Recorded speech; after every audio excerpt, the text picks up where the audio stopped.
জানেন কি, মা অন্নপূর্ণার এমন এক রূপ আছে যার সামনে পাশুপত অস্ত্রও ব্যর্থ হয়েছিল। যখন তিনি শিবের হাতের তালুতে জ্বলছিলেন তখনও তিনি হাসছিলেন।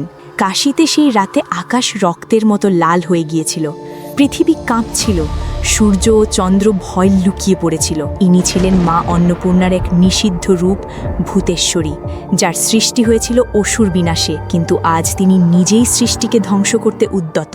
দেবতারা আতঙ্কিত হয়ে শিবের কাছে গিয়ে বললেন, প্রভু, আপনারই শক্তি এখন সৃষ্টিকে ভস্ম করে দেবে। মহাদেব প্রথমে ছুঁড়লেন মায়াজাল, ভূতেশ্বরী ফুঁ দিয়ে উড়িয়ে দিলেন। মহাদেব প্রয়োগ করলেন ব্রহ্মাণ্ডের অন্যতম শক্তিশালী পাশুপত জ্যোতি।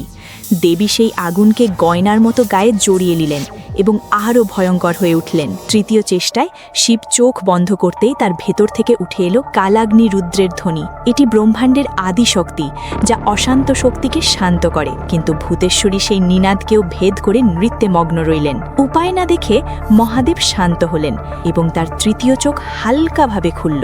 উচ্চারণ করলেন সেই গোপন অদ্বৈত মন্ত্র, যা ব্রহ্মা বিষ্ণুরও অজানা। প্রথম অক্ষরে ভূতেশ্বরীর বিরাট শরীর কাঁপতে লাগলো, দ্বিতীয় অক্ষরে তার হাসি কান্নায় বদলে গেল, আর শেষ অক্ষরে দেবী একটি ছোট্ট আগুনের শিখা হয়ে শিবের ডান হাতের তালুতে এসে বন্দী হলেন। হাতের তালু জ্বলছিল, কিন্তু সেই শিখার তখনও হাসছিল, এবং সেই শিখার শেষ প্রশ্ন করেছিল, প্রভু, আমি তো তোমারই অংশ, তবে কেন আমাকে মুছে ফেলছ?